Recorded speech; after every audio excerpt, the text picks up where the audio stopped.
And we are live back on the Tony Cutillo Show. I am Tony Cutillo, and tonight we got more topics to talk about. Like I told you before, I'll say it again. I'm going to be back here almost every single night because there's always something to talk about, and there's not enough good people to talk about it, right?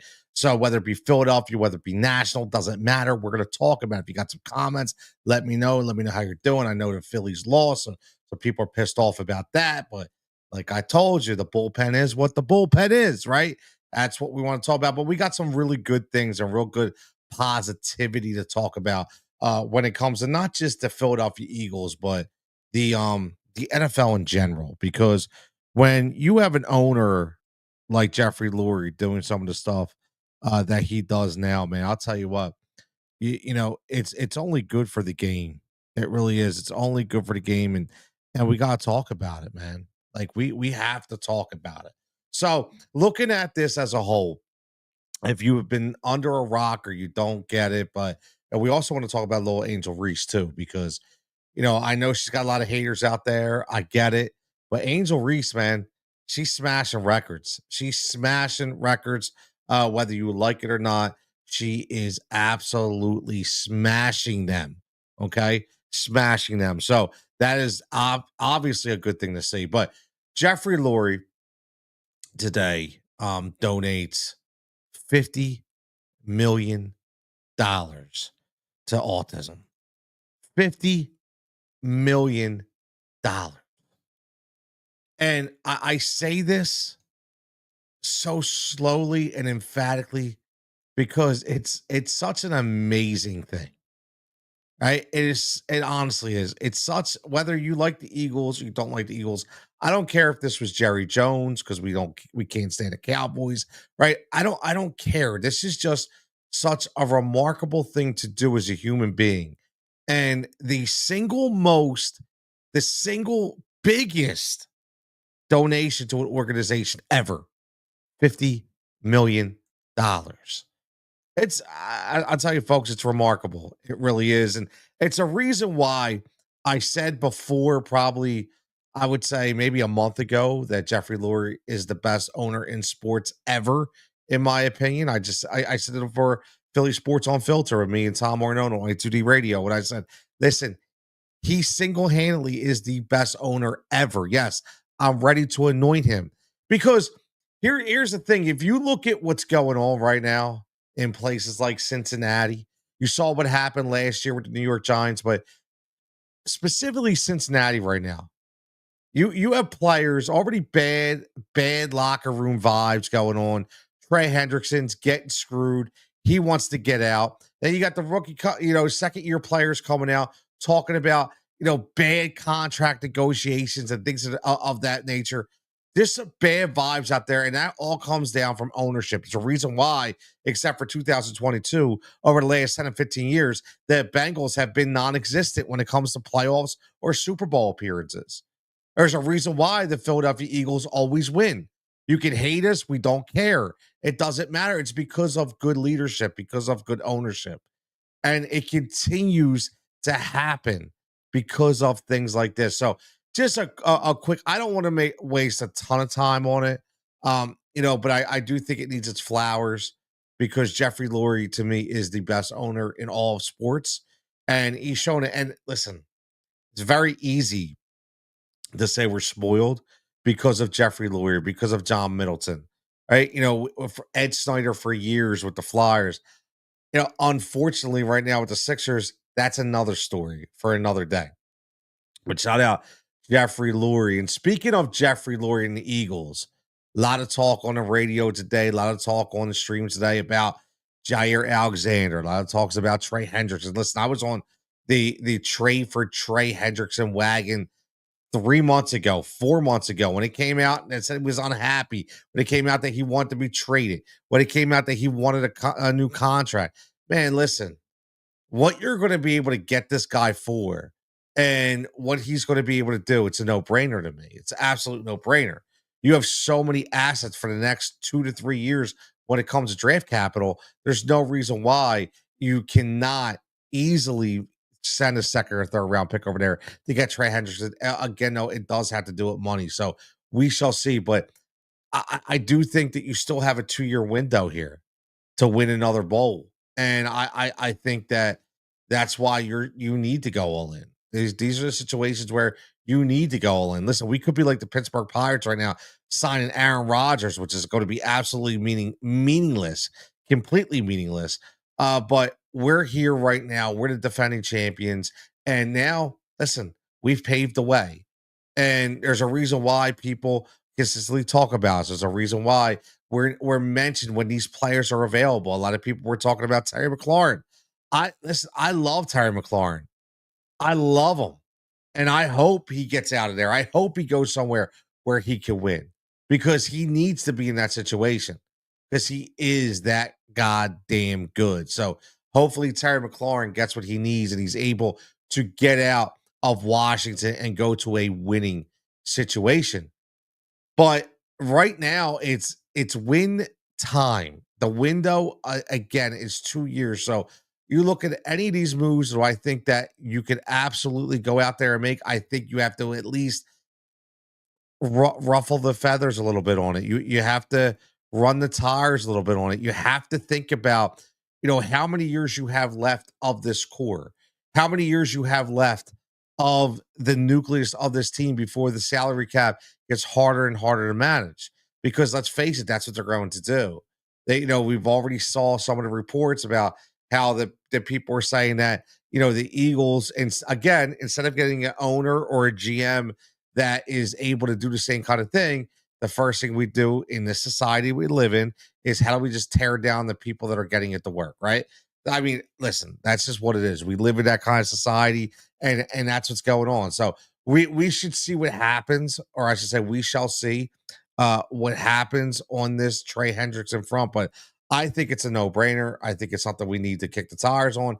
I think it's something we need to do to make happen. I honestly, because it's one of those pieces I feel like we are missing, right? We try, it just doesn't work, right? We're go even though I can't stand what he's still already holding out. How about Hassan Reddick already holding out? Like I know he's not holding out for nothing, but just holding out from OTAs. Come on, man! Like everybody who wanted Hassan Reddick here, you just still want that sideshow? Did you? You still wanted that sideshow? It's ridiculous, man. Absolutely ridiculous. But let me get into, as I don't want to go super long tonight unless we have a bunch of people viewing in, and because I'll be honest with you, I get a lot of traction on TikTok, a lot of good reaction on TikTok. So when I cut these shows up and I segment them out, they work really, really well. So whether there's 10 people in, whether there's 40 people in, whether there's 2 people, I really don't care. Just give me your best, man. Just give me your best. That's all I ask. But looking at Angel Reese, I have to bring it up. Okay. And I listen, we're not here to talk about Caitlin Clark versus Angel Reese. Okay. I don't want to talk about that. What I want to talk about is her elite company, her shattering records right now. Fastest woman in WNBA history to 30 career double doubles by a lot. By a lot. Let's read the list. Okay. Number one, she got it in 42 games. 30 double doubles in 42 games. It's insane. Absolutely insane. The next fastest was Tina Charles at 47. Then you have the great Candace Parker, 56, Natalie Williams, 56, and again, obviously, one of the GOATs, Lisa Leslie, at 58. And to me, that's shattering records, man. You're talking double digit strengths, right? Or double digit lengths here, from Candace Parker, Natalie Williams, and Lisa Leslie. That's unbelievable. So I think one of the issues that people can't get past is Angel Reese does a lot of this to herself. And listen, if she's going to bark, then she's going to have to know that people are going to bark back and she's going to have to deal with it. And I know she understands that, obviously, because she could just push to this credible resume right here and be like, hey, you may think what you want about me personally, but here's what I've done. Here's what I have done. And I think that that's the most important part of the conversation. We need to really stop with this Angel Reese versus Caitlin Clark narrative. Let's just stop it. I've said the statement before. People who don't follow me, or I should say people who do follow me, understand and know where it's coming from. Again, make sure you're following the Tony Cutillo Show on all platforms. Go right to the link tree right there. And also Fighting for Overtime, a youth sports podcast, which I know you'll absolutely love. Real stories, real emotions, real people. Nothing that's on the news is just internal conversations about players and families and coaches. I think we all need to hear. But Angel Reese being, the fastest ever to get 30 career double doubles, I think it's a bigger feat than people are giving her credit for because, alone with herself, they want to make her something she's not. She's not a 3-point shooter. She's not a 25-foot jumper shooter, right? She's just not. She's not. So we think about back in the day with a couple of our hellacious rebounders, Dennis Rodman, Ben Wallace. They weren't ridiculously offensively sound. They were awkward. They weren't even that good when it came to offense. And the thing I like about what Angel Reese knows is Angel Reese is not trying to be someone that she's not. It's very, very simple. And keep all the sideshow stuff on the side. Look at the actual basketball game. She's doing exactly what she needs to do. Be a fixture on the glass. Understanding trying to stop their best player. Being able to score when you need a bucket. Not hold on to the ball, not dribble through traffic, not try to get cute. Angel Reese, 30 double doubles in 42 games, I think is a bigger feat than a lot of people are even talking about. Now, I don't know if it's because of all the drama and people are like, I don't even want to touch this. And if that's the case, it's a shame. However, if that is the case, I would hope that Angel Reese would understand that she can go to that next level, right? Listen. I think we all know Angel Reese can definitely do that, right? Angel Reese can definitely do that.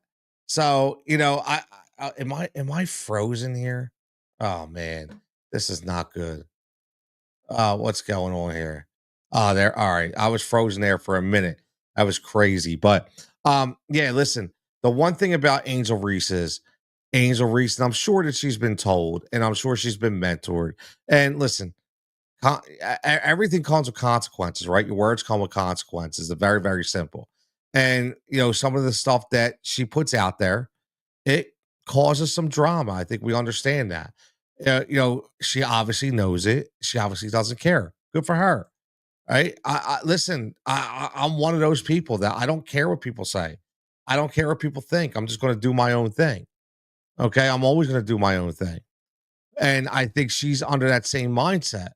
The only thing I would say is, where I feel like she needs to be careful of is she needs to not alienate the people that already consistently have her back.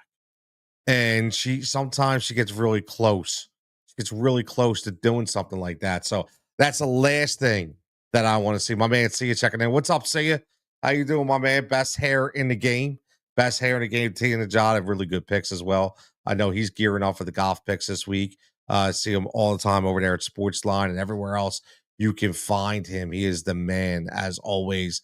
They had a lot of good times with Sia. A lot of good shows on Sirius, a lot of good content, man. And I know he's always grinding, always on the mic.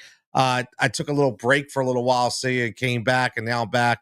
And I'm trying to really get behind everything from a microphone perspective.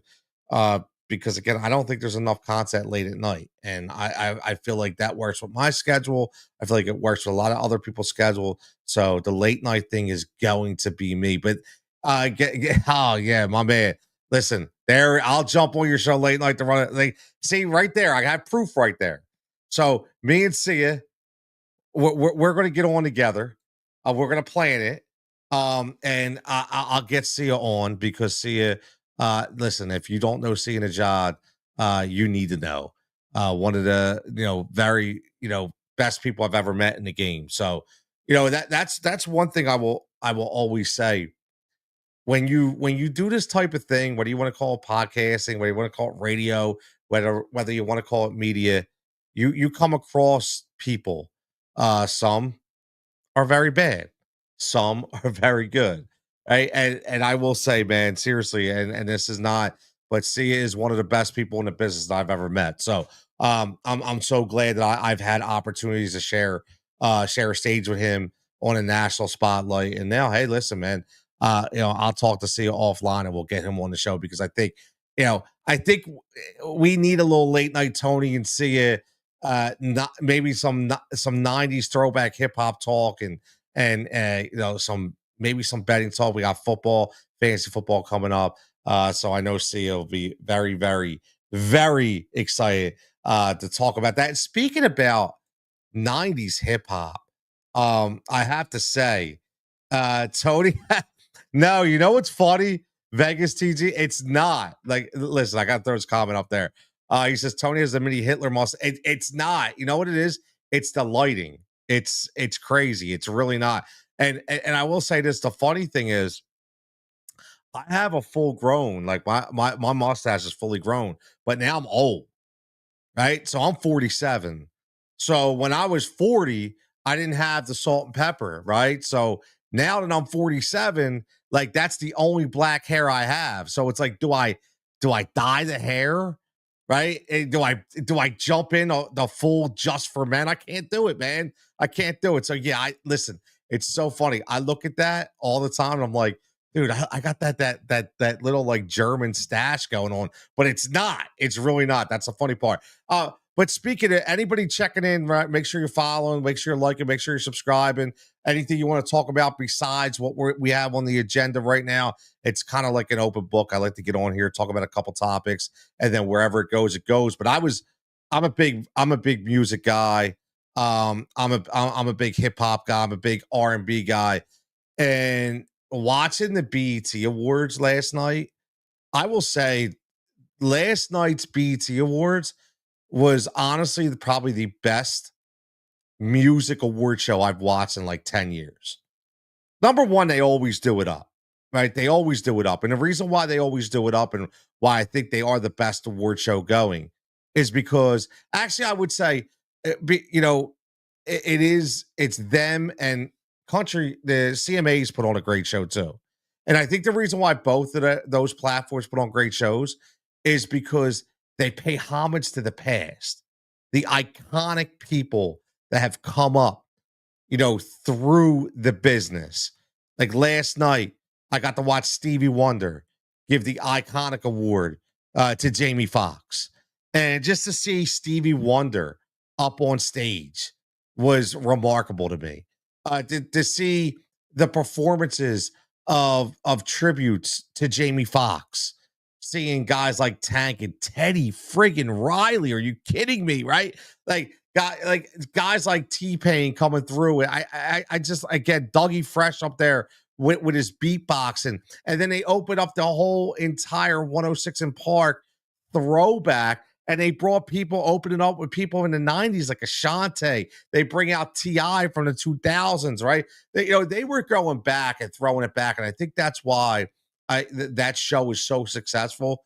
And I'm a huge R&B music lover, man. I've always been, and I do think that whenever I get a chance to listen to some throwback jams, whether it be early 90s, late 90s, and even in the 2000s, especially when you're talking about R&B, that's all me. It was also Mariah Carey gets the iconic award last night, which is, I mean, she looked phenomenal.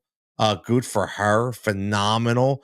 She's been through a whole shit show of things with management and unbelievable. So a lot of bad stuff, in the music business, but that was a good way to highlight the good stuff. My man Vegas checking in says, "Oh, one of the old heads from the '70s hates on Eminem." Right, I'm 52, and I hate when guys from youth hate on younger generations, except the mumble rappers. They suck. Listen, I'll tell you this: I am a 100% music lover. Honestly, all genres, all years. I It is hard for me to get into some of the newer stuff. And again, I don't want to sound like one of those haters. I don't listen. Everybody has their thing. Everybody has, you know, their their sweet spot. right? And I think now a lot of it is less bars and more beats. And if you get that killer beat, doesn't matter what the bars are, you're going to have a hit. And I think that's what we see right now because we had vocalists, we had lyricists. Last night I watched again Rakim come out. Rakim dropping bars like he was 30. I mean, honestly, watching Rakim come out with Mariah Carey got me hyped, man. Got me hyped because Rakim is one of those guys that he doesn't get enough credit. They don't pay enough homage to Rakim. Everything's about other people, but never about Rakim. And he come out with a top hat on, real fly, and sounded amazing. Absolutely amazing. Now, I will say one of the best performances I loved of the night is I'm a huge Glorilla fan. I love Glorilla. I love Glorilla. I think she's amazing. And she did cameo last night with Keisha Cole. And I love Keisha Cole. And to see Keisha Cole and Glorilla together, I mean that made me happy, man. That is old generation, new generation together and sounding good as well. Right? Sounding good as well. So yeah, I'm not listen, you could go through my playlist on Spotify, you could go through my Apple Music, and you'd be like, dude, what the hell is this dude listening to? Like, I am all over the map. You might get a little Kid Rock, okay? You might get a little Garth Brooks. You might get a little Toadies. You get a little Counting Crows, and then you're gonna go some hardcore Wu Tang, right? You're gonna go real. You're gonna get some hardcore Gangstar. You're gonna get some Nice and Smooth, right? Obviously, you're gonna get some Eminem. You're gonna get some Ghetto Boys with Bushwick Bill. Okay, you're gonna get all of that where I come from because I'm listening to it all. So, my man Foods checking in. What's up, Foods? How you the Foods? Jeffrey Lurie, best owner in sports, bro. Just throwing it out there. Best owner in sports. David checking in. Listen, David, I love you, man. I love you. But I don't think we really need to talk about Caitlin Clark is way better than Angel Reese. Okay, I think that all speaks for itself. They're two very, very different style players. Very, very different style players. And I think the more people will understand that, the more we will be better off. And here's I'll give you an example. I am a huge worm guy. I am. I love Dennis Rodman.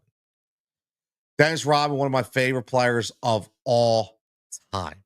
One of the guys, only guys I can recall that single-handedly could guard Shaquille O'Neal. And the difference between Shaquille O'Neal and Dennis Rodman is like another man. But Dennis Rodman was just that good with his technique, and he played with that much passion. However, however, we all knew he wasn't good offensively. And I think that's what we're missing here. You know, tactically, right?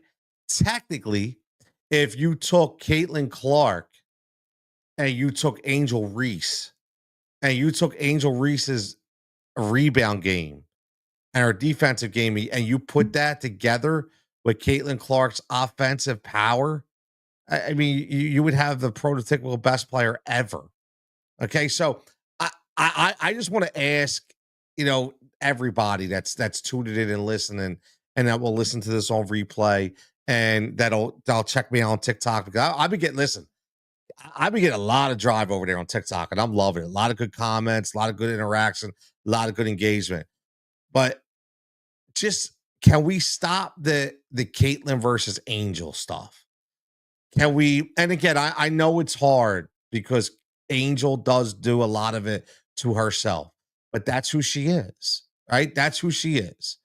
However, we're witnessing two phenomenal athletes right now. Phenomenal, right? Phenomenal athletes right now. And I said this before, and I've said it numerous times, where people will bring up that Michael versus LeBron, who is the GOAT, who's the best player ever. And finally, I used to argue about that because I'm always going to be a Michael guy. But you look behind me, you see what era I live in. You see AI on my wall. You see Kobe on my wall. You see Jordan on my wall. You know what kind of guy I am right there, looking at who's behind me on my wall of fame. However, I finally got to the point where I said to myself, I'm tired of saying who's better. I'm looking at myself at 47 years old being able to witness some of the greatest players ever to lace up a pair of shoes. Kobe in his prime, AI in his prime, Jordan in his prime, LeBron in his prime, Shaq in his prime, Dirk Nowitzki in his prime.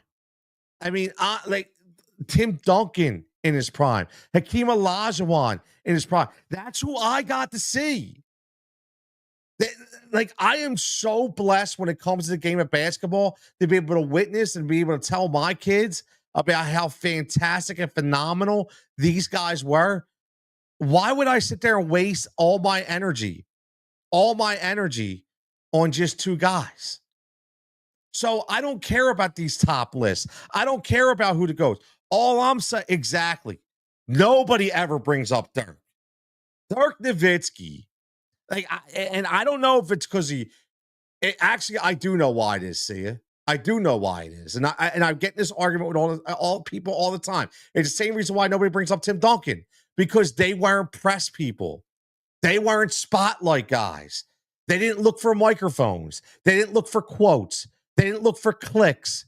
They weren't out in the spotlight. They weren't those guys. So because they weren't those guys, they never got the notoriety ever, because they weren't those guys. Dirk Nowitzki, if you look at Dirk's numbers, you look at it through like a 4 or 5 year span, ridiculous. Never be duplicated. See, we miss that. We miss a lot of that. I am a sports historian. Like, we miss a lot of that. In Philadelphia, Ryan Howard still never gets enough credit. You know why? He didn't have the spotlight. He didn't look for the microphone. He was never doing. And honestly, you look at Ryan Howard's 4 year ridiculous number set. It'll never be duplicated ever in Major League Baseball, ever. His numbers through that 4 year period will never, ever, ever be duplicated, but nobody talks about it. Just like Dirk Nowitzki. Dirk Nowitzki, unbelievable. He was one of the first Euros, and he played outside, so he got the soft label for half his career, CSS. I agree, man. I agree. Vegas says Dirk worked on his speaking English too. He sounds like he's from here now. And that's another thing. These guys come over from overseas, and listen, they have to not. It's more than just basketball. It's more just it's a lifestyle that they have to completely change, and they have to adjust to, and they have to adapt. I mean, this is why. Listen, the guy just say this is why I love doing these shows, because again, a quick conversation opens up an entire world of intellect and conversation between the people that chime in and myself and the people that will do it later. Sia says first yours is a stretch, but he did play a different game than previous big man. He was a freak of nature, Sia. You know that. I mean, that soft touch, the shot with his wrist. How many times will we sit there and watch him do that little wrist, the flip of the wrist on one leg? And I swear, I don't think another player has ever hit more just net than him in their career. And that dude didn't hit a rim. He was nothing but net all the time. Like, his stroke was phenomenal. There's like, honestly, too bad there's another one. Too bad Sabonis to come to USA a decade sooner. You're right. You're right. Sabonis, another guy, right? Like you look at a lot of these guys, whether they're Euros, or whether they're just guys that were quiet players but didn't get the notoriety. Maybe they had an injury plagued, career. I look at guys like, I'll tell you honestly, I look at guys like Kevin Johnson. Well, when everybody talks about point guards, right? We all talk about the obvious. We're all talking about the obvious. You talk about Pistol Pete, right? We go way back in the day, and we obviously bring up the common. Jason Kidd, John Stockton. We're talking about these guys, but nobody ever mentions Kevin Johnson.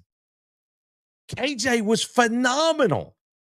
Those Phoenix Sundays where the shorts didn't come down to the knee, right? Those days under Paul Westphal, those days with Kurt Rambis as his partner and Tom Chambers, like Andrew Lang, Kevin Johnson carried those squads, man. Like Kevin Johnson was an unbelievable basketball player. See, this is the stuff that I remember, I recall, and I watch that nobody talks about. You know why? Because it's not big mainstream. It's not a big trending topic. It's not a big clickbait topic, right? I don't care about that. Listen, I'm 47 years old. I can give two shits about clicks and trends and all that. I just want to have a great conversation. And nobody ever talks about Kevin Johnson. And we can get on here all day long and talk about these players that nobody talks about. Whether you're in the 40s, whether you're in the 50s, see, you said Jokic is a modern day Sabonis. I said Sabonis, again, he's another guy I don't think gets enough credit for his game. And we just talked about Angel Reese having the fastest ever in 42 games to have 30 double doubles in a WNBA. Like, think about that. 30 out of 42 games, only 12 games she didn't have a double-double. Sabonis was doing it for years.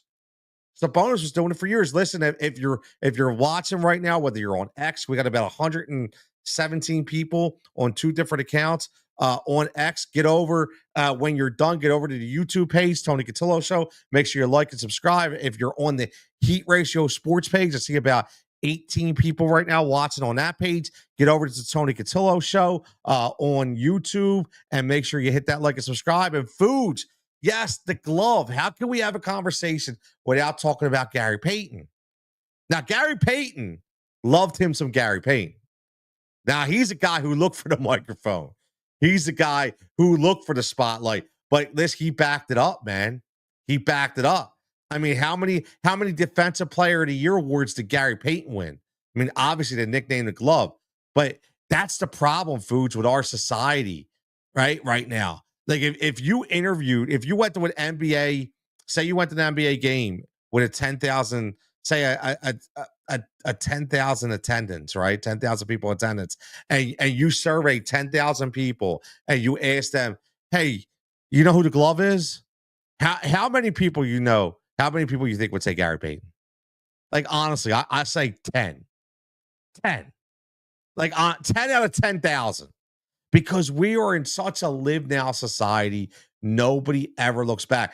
And honestly, think about it, guys. And I know you guys are following and listening. Again, it's because the shows aren't there anymore. The inside the NBA is not there anymore, right? Ahmad Rashad's not there breaking down the highlights every Saturday, the ones that we loved to watch, the ones that we enjoyed so much, right? Whether it be This Week in Baseball, inside the NBA. That's how we got all our information. Like, that's what we live for. We live for the Sports Illustrated magazine. We live for it all. Now everything's just what happened today. That's it. What happened today? Tomorrow we'll be talking about Game 3. What happened to Halle Berry, right? What happened with SGA? And that's it. That's all we'll be talking about. We won't be talking about Game 3 of 92. We won't be talking about Game 3 of 1990 or 1985. None of that matters anymore to the society, and it sucks. And I hate it.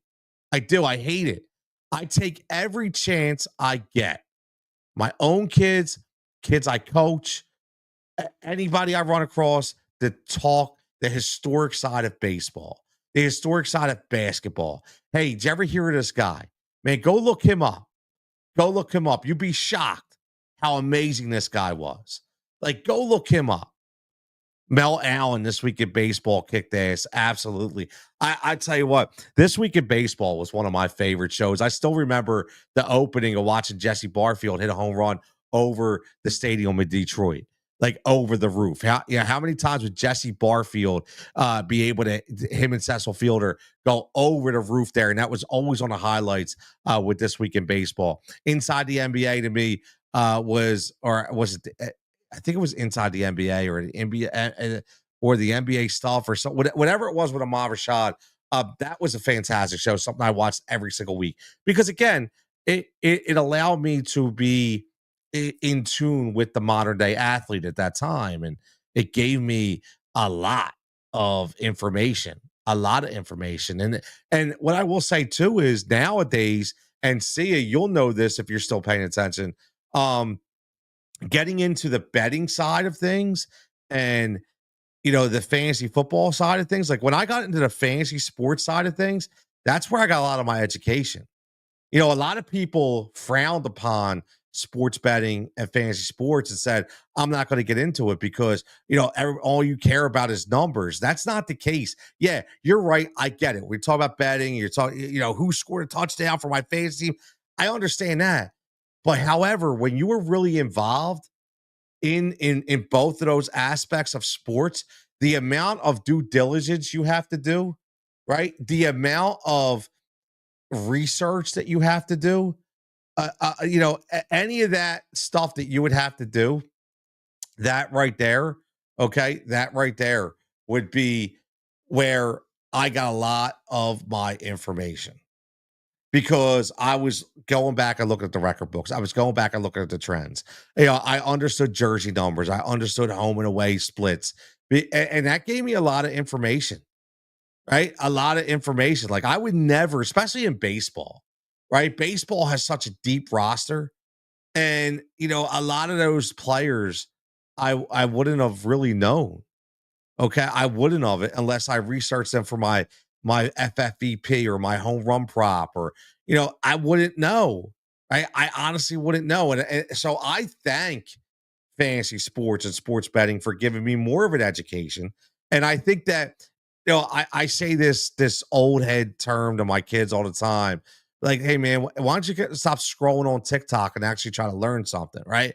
So I say that because the tool is there for all of us to learn, and the tool is there for all of us to really use and utilize to our advantage, just to get an education when it comes to sports. Who cares about numbers and trends? And just from a sports knowledge perspective, we have so many tools at our disposal. See, I said back in the day, I didn't realize how much I knew about sports until I talked to people who didn't play fantasy sports. Exactly. See, that's the thing. Like I'm gonna say I'm right in there with see it. Like I didn't understand. And then I would start spitting off names. They're like, dude, who are you talking about? I'm like, how do you not know him? I'm thinking, oh, wait, the only reason why I know him is because I drafted him in the eighth round. He was one of my sleeper gems, right? So, but again, and not only did I draft him, not only did I do research on him, but I also watched him for 16 to 17 games, whether it be through red zone, whether it be through highlights, whether through box scores, and I understood his limitations. I understood what made him go. I understood what was his kryptonite, so to speak, depending on defensive schemes. And I learned defensive schemes, and I learned offensive play calling. Why? Because when you play fantasy sports and you want to be really good at fantasy sports, as I am, as Sia is, okay, when you want to be really good, you got to understand coaching philosophy. You got to understand offensive line. You got to understand offensive scheme. I mean, that's stuff that you really have to realize. That you have to know. It ain't just about picking up a USA Today magazine and drafting who the top one of the top 10 players in each round. Yeah, people do that because it's a hobby for them, right? In-game betting is nice to listen, Vegas. I'll tell you what, Sia, who is in the chat right now, is one of the most successful in-game bettors I could tell you. Man, like every time, whether I was on Sirius with Sia and we were doing a show on Sunday nights or Saturday nights, and no matter or whether we were just talking it up in Discord or talking it up online, he always had a live in-game bet. Always good. And I'm telling you, man, his winning percentage at those live in-game bets are probably over 90%. I sucked. I was terrible at live in-game betting because I would really like to do a lot of research before the game, and I so involved in the game, and I have a little ADHD sometimes, so it's hard for me to just concentrate on one live score. But yeah, the live in game betting is too, and I listen. I step back a little bit from the betting game, but I am getting back into it for football season, so As you see, I am partners with Odd Chopper and Odd Chopper Tales. I'm going to be doing some content for them in probably the next week or two. You'll see me over there on the Odd Chopper YouTube page and on the Odd Chopper social channels. Shout out to my man Aton Sander for always taking care of me and hooking it up. So I'll be getting back into the game, and the reason why is because now I'm in control. Now I'm in control. And I said this before, and this is again, and I say this with all respect.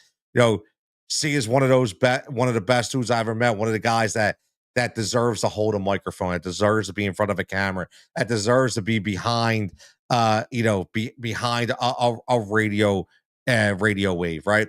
However, there's some people I feel like they don't deserve that they do it because they know somebody or unfortunately they paid their way. And listen, it is what it is. However, I will go on record and say there's certain people, and C is one of them, that I know that I could go toe to toe with together as a duo and squash anybody out there. So I'm being honest. Like if you gave me and Sia a weekly show, okay, somewhere, whether it be betting, fantasy football, whatever it is, man, we would absolutely dominate.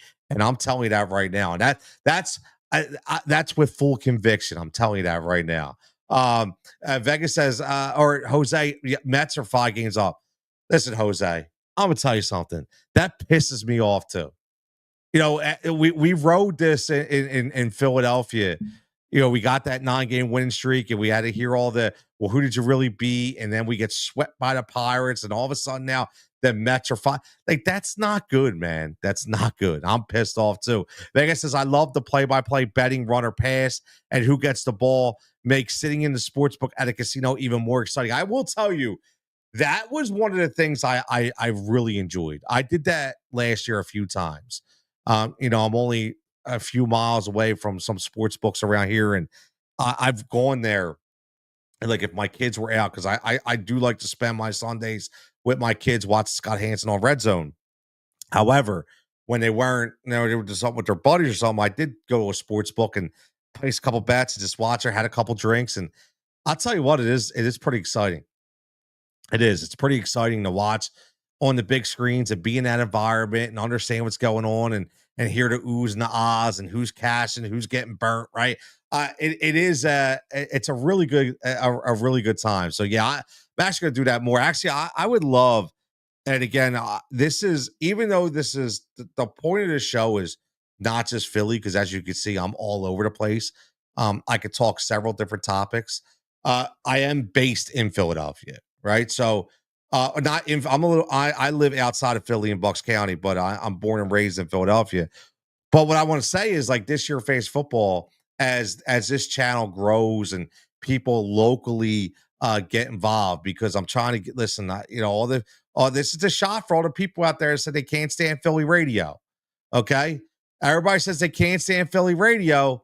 However, they're still out there supporting, which is fine, because I have some really good people within Philly radio who I think are phenomenal people. However, if you're going to bash them and say it sucks, it's the same thing over and over again, well, why don't you give your local streamers and your YouTubers and your personalities some of your time and give a chance? And I would love to have a meetup at a sports book at the Parks Casino in Bucks County, in Ben Salem, one time for anybody who watches during football season. I think it would be great.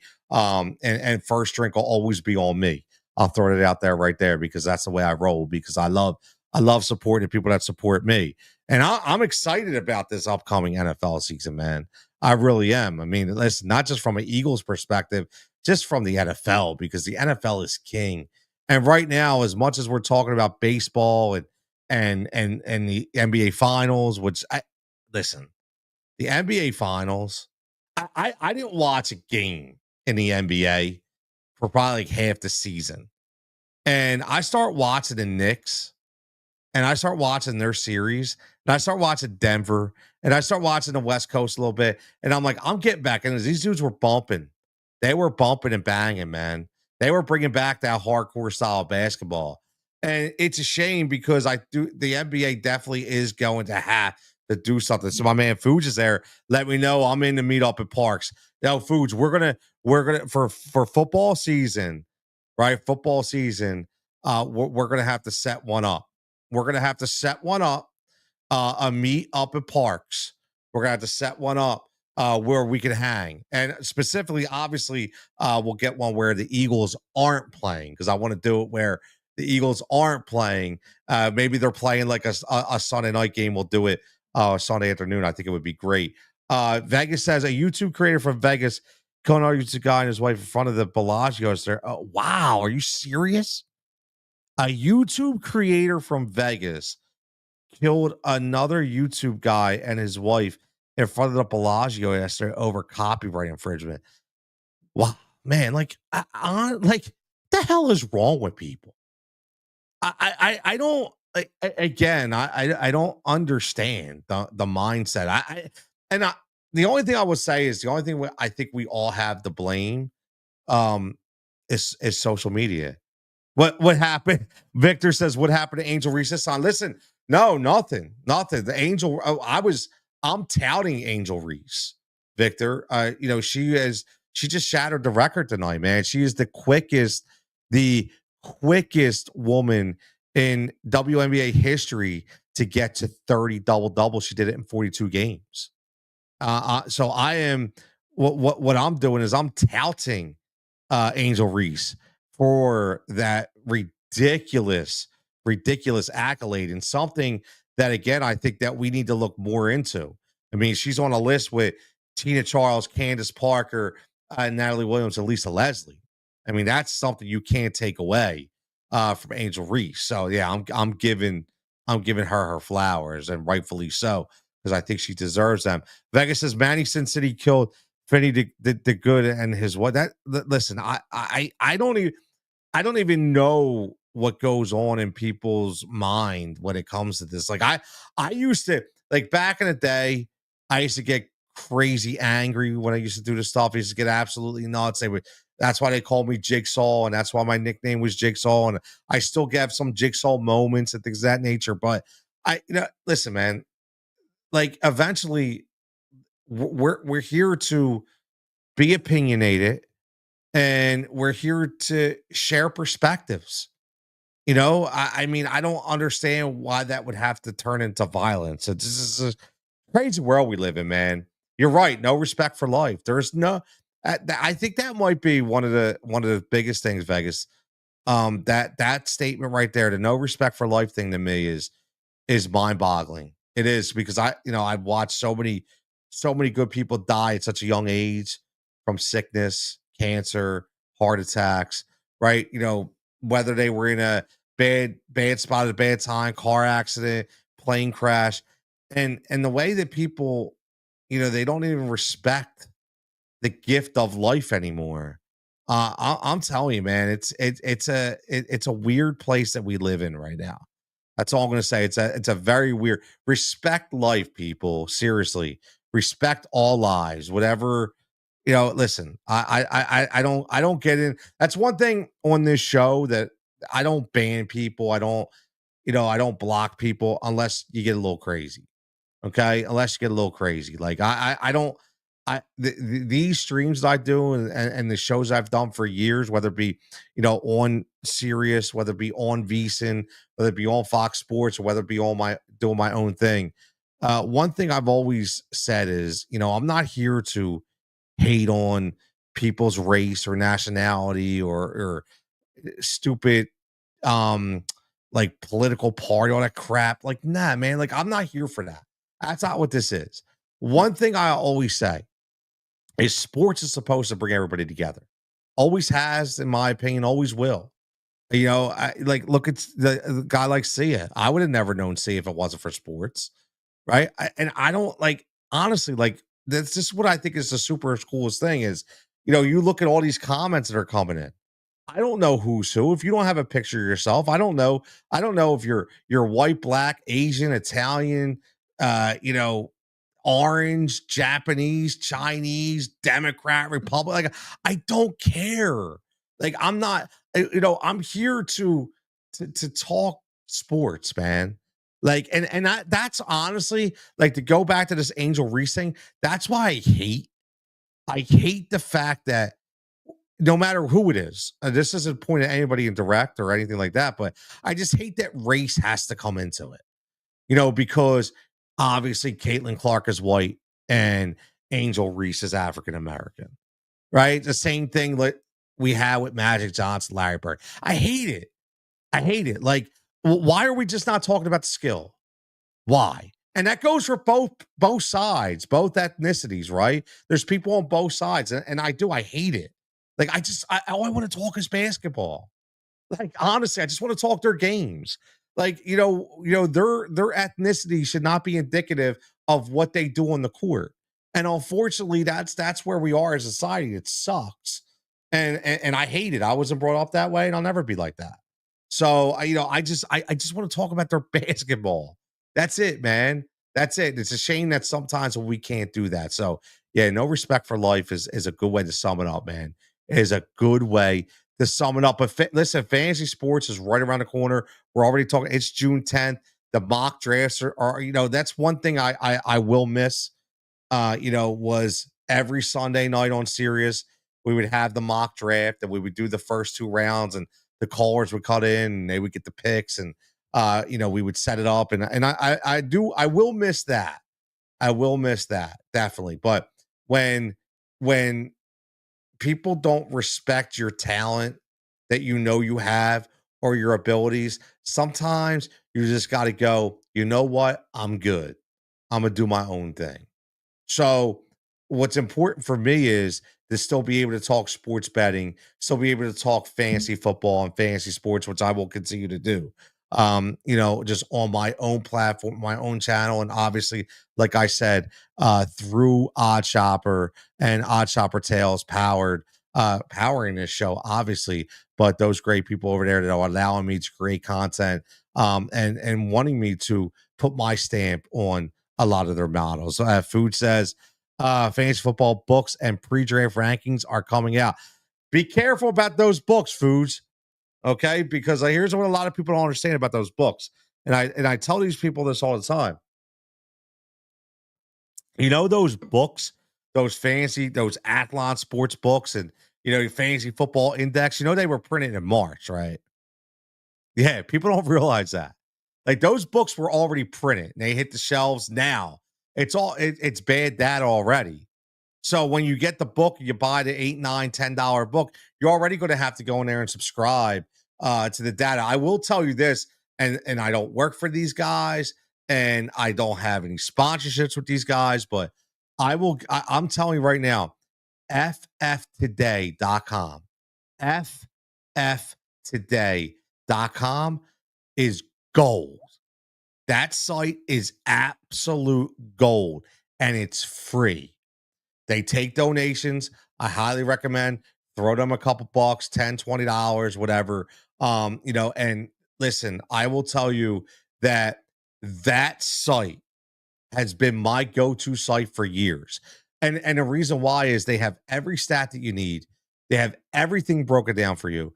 And the best thing is about that is it's why I stopped buying magazines, because basically what you can do is you can create an account on that site and you could put in what your scoring system is for your league, and it'll customize all your rankings and everything based on your scoring system. And not only will they customize it and base it on that, and it's free, you'll actually be able to print out the CSV file to go right to an Excel spreadsheet or a Google Doc, convert it and print it out and have it for your drafts. So fftoday.com. I'm telling you, it is fantastic. Great articles. I've been using that site since 2009. Honestly, I've been using that site since 2008, and it's never let me down. Yeah, like obviously I use my own system, right? But to be able to go and get the data that I need and to get a difference of opinion that I need, it's right there. Yeah, Vegas, check it out. It's a fantastic site, man. And they're always up. Mondays they're already talking about the stats that happen on Sunday, right? And they got you. They're ready for Monday Night Football. Tuesday they got the waiver wire report. Wednesday they already have the risers and fallers, the projections, the rankings. Like they have everything, man. They have everything. It's a really good site. I'm glad you guys check it out. I do not bet horses, but I love to watch them. I love to watch the races. Obviously, beyond the Preakness and the Belmont and the Kentucky Derby, I just like watching horse racing in general. I think it's phenomenal. It's one of the most exciting 1.5 and 2 minutes in sports. I say that all the time. So yeah, I love watching horse racing, man. I do. I just don't bet on the horses. Um, I'm a crazy better. I love parlays. It's one thing that I'm known for is I do hit a lot of friggin' parlays, man.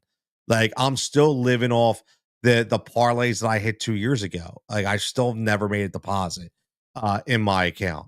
Still never made a deposit in my account because of the parlays that I had. I think one weekend was ridiculous. I think one weekend, and I don't talk money. I don't talk about money that I hit. I don't give a shit if you put $5 on a parlay or you put 5,000, man. It doesn't freaking matter. A win's a win. Who the hell cares? Okay. All I know is I hit 4 to 5 leg parlays one weekend, and I'm still living off that winnings. Meaning not living my life, meaning like living it at the book. I'm still using it now. I honestly think I'm actually finally running low. I think I'm down to like 75 or 75 or $65. And I had a lot of money in there that I was betting, man. It was fun. It was fun. I know folks only show their wins as if they are 100%. I know. Like that's the one thing, Vegas, that one thing that I've always done has been fully transparent. Fully transparent. You know, I nobody ever wins all the time. And I love all the trolls in the betting industry that are gonna that go at you like, oh, this guy hasn't won in 2 days. This guy over here is winning every day. Okay, whatever, man. Like, no, he's not. Because if we all won all the time, there would be no sports books, there would be no deals, there would be no promos. Okay. Like let's face it, only idiots think that people win all the time. That's the thing. Like I'm fully transparent. So Vegas, if you're ever interested, let me know. What I basically do is through Odd Shopper is I have my own Discord. I put the bets out, put the picks out, give you a little, idea, and then look, we talk about it through Discord. If they hit, they don't hit, but everything's transparent. There's no hiding. Right? There's no hiding. It's like, look, man, I honestly think that this is a really good find. Like I like finding gems. I created this thing called, and again, I'm gonna bring it back because I love it. Okay. I love it. It's called the Plus Money Prop Train. And I used to run the Plus Money Prop Train, and the Plus Money Prop Train was just me finding the best plus money props, and I would only bet plus money props. And the funny thing was, when I would do it, I would put out like 5 plus money props, and we would hit like 3 of 5, and everybody like, "Oh, but you lost so." Or the next day, I would only hit 1 of 5, and they're like, "Oh, you lost 4." They're plus money, man. Plus money means they're not made to hit, but you're finding the best option to get that plus money before it turns. And that's what we would do. So, I put that, yeah, the Super Bowl props. Yeah, man. The Gatorade props, the coin tosses, like all that. Like, it's like you're betting the entire NFL season just to get you to the Super Bowl, man. Just to get you to the Super Bowl. Yeah, listen, I'm excited about anytime touchdown props this year. I'm excited about my new partnership, my new power partnership with Odd Shopper Tales. Some great minds over there, some great betters. I just listen. I'm not that guy that's going to tell you that I'm betting every single day. However, I'm actually giving a lot of people numbers from a system where people are paying 90 to $100 a month for, and I'm basically giving them to you, for 10 or $20 a month. And basically what you're able to do is, you're able to understand why those numbers are what they are, get the biggest promos where you get them, get the best numbers. See, that's what I love about Odd Shopper and what they allow me to do is they give me their EV tool, which is unbelievable. And I literally will get you the best number. So like I have people that will be in my Discord. Like I didn't place a bet for like a couple weeks, took a step back, decide, not to do it for a little bit because I was kind of revamping my system. And what I basically I would do is I just have people asking me, "Hey, like, where can I get the best number for this? You know, what book?" And that's kind of like the best way to do it, because there's so many numbers out there. They change sporadically, especially for NFL. So I can't wait for my Sunday mornings for NFL, man. And I usually get it. I usually try to do a show around 9 a.m. Talk about props. Talk about. I can't wait. I'm excited. Have you ever heard of the bookie Killer Steve Stevens from Vegas? I have not. No, I have not. I will look him up though. I'm assuming Vegas, he's a guy that you probably follow, that you probably have you instill a lot of trust for him. So if that's the case, let me know because I will definitely look him up, man. Because listen, I love that stuff. I do. I love that stuff, and I love trying to be different. Right. I used to say, and people used to get mad at me, but I don't care. I used to be like, look, man, I watch these guys throwing out these picks, man. Minus 140, minus 135. Are you kidding me? Like, all right, man, come on. Like, like what like who's not betting that? Like, okay, great. So at minus 140, you had this great, that's not a good line. That's not a good bet. Like, stop it.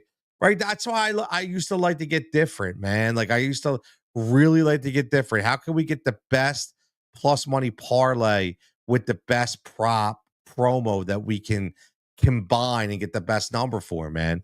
He said he has a TV show. I went to junior high school with him. His name is Darren. Really? I'm going to have to check that out, man.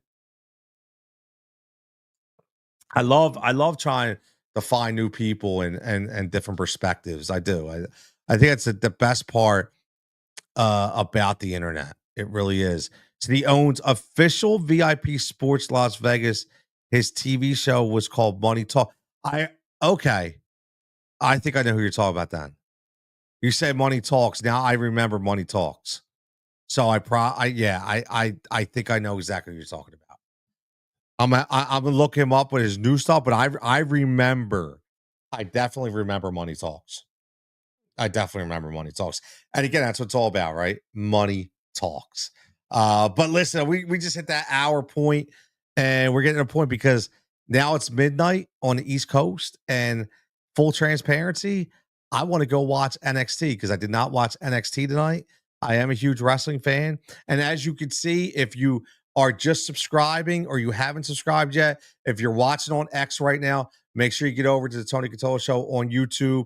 That's where you're going to see all the content. That's where you're going to see everybody at. Follow me over there on TikTok and Instagram. You'll see all the clips, all the reels, the engagement. But I do specific things. Like, yeah, I will have a live show. However, I do a lot of different things. Like, pins and knockouts is my wrestling segment. Beyond the Bases is my baseball segment. Spiking the Pigskin is my football segment. Right? Crossover Court is my basketball segment. So I have a top three coming. I have a power rankings coming. Okay. I'm trying to do as much content as possible for this page. And so as much engagement as possible, I would love, because listen, I'm nothing without the community. The one thing I used to take pride in all the time, I ran a serious show for 3 years strong. Sometimes I ran multiple shows, and I always had. I'm going to say the top. I don't speak like that, but I always had a very very good call in percentage. Had very very good guests, and always ran a really good show and had great engagement. And I want to do that same thing right here on YouTube. So make sure you're following the Tony Control Show. Everybody that checked in tonight, man, I appreciate it as always. I love the support. And again, if you want something different and you want to listen to something different, go check out my youth sports podcast called Fighting for Overtime. Lots of job, lots of jobs like the Jamaican and Living Color. Only 13 jobs. She's like, I love it, man. Yeah, you have a good night too, Vegas. I appreciate the love and support. And yeah, check out that youth sports pod, Fighting for Overtime. Again, it is talking about the mental health side of sports, the highs and the lows. I got about 5 new guests coming on in the next 10 days on that show, from kids just out of college that went through AAU programs, that went through the youth sports program, that played collegiate ball, high school ball, that had some really bad experiences, and also kids that had some really good experiences as well. Coaches, sports nutritionists, mental health experts. Check it out. These are real stories from real people. So, again, Fighting for Overtime podcast, wherever you get your podcast from. So, as always, I'm going to end this like I say all the time. Everybody, stay safe, stay healthy, and we'll catch you back here next time. Yeah.